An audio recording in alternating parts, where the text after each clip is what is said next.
Hello! Magandang araw po! Paano nga ba bumili ng crypto sa GCrypto? So, dapat meron muna kayong verified GCash account. Kung wala pa, nasa description ng video na ito ang mga links na kailangan ninyo. So, pumunta tayo sa GCrypto. I-click natin ang View All, itong may 3 dots. Tapos, scroll natin hanggang sa Grow. At i-click ang GCrypto. Okay, so nasa GCrypto na tayo. Kung bibili ka ng crypto, dapat meron ka munang pera sa trading wallet mo. Magta-top up ka muna. May tutorial link sa description kung paano mag-top up sa GCrypto. So may 150 pesos ako sa trading wallet ko. Ito, pera talaga siya. Kasi itong portfolio value, ito yung halaga ng crypto na hawak mo dito. Sa market naman, makikita nyo dito ang presyo ng mga crypto.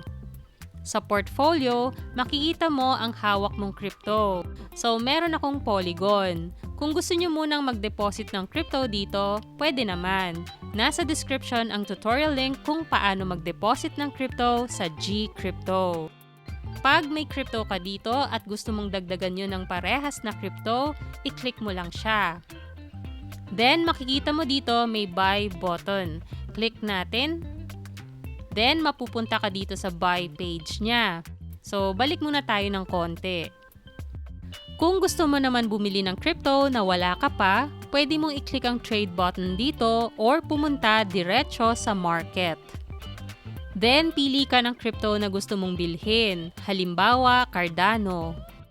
So, ito ang buy price niya.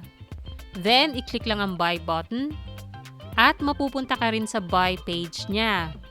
Pero ako gusto ko munang dagdagan yung Polygon ko. Pwede ko rin siyang i-search dito. Yan. Ayan, so napunta ulit ako sa page niya, katulad kanina. So, ito ang buy price niya nung time na ginawa ang video na ito. Sa mga bago sa crypto, kung gusto nyong bumili ng crypto sa mas mababang halaga, dapat updated ka sa price trend sa market kasi mabilis siya magbago ng presyo. Mapapansin nyo rin na mas bababa ang selling price niya dito kesa pag bibilhin mo siya. Siyempre, pag magbebenta ka, gusto mong kumita or may profit. So, pag bibili ka ngayon, hindi mo siya dapat ibenta agad-agad. Aantayin mo siyang tumaas sa halaga na pwede kang magkaroon ng profit. Ito ay halimbawa lang. Click buy kung sure ka na nabibili. So, nasa buy page na tayo. Makikita dito ang laman ng trading wallet. Since may laman na Polygon yung portfolio ko, ito yung balance. Naka-indicate din dito kung ano yung minimum at maximum buy amounts niya. Iba-iba ito per crypto, hindi pare-parehas. Ilagay kung magkano ang bibilhin dito. Halimbawa, 100 pesos. So, lagpas naman siya sa minimum na pwede kong mabili. Yung quotation niya nagbabago after ilang seconds. Kaya pwede nyong makita na nagbago na yung amount na pwede nyong mabili. Kung okay na sa inyo ito, click buy. Okay, buy order successful. Balik tayo sa GCrypto dashboard. Ayan, so nabawasan na ang trading wallet ko. Then, yung portfolio value ko ay nadagdagan. I-check natin. Okay, so nadagdagan na yung Polygon ko dito. Nakabili na ako ng crypto sa GCrypto.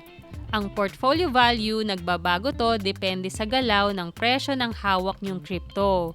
So, kung bumaba ang halaga niya sa market, mapapansin nyo na nagpupula siya at kung magkano yung ibinaba nung hawak nyo base sa presyo nung time na yon.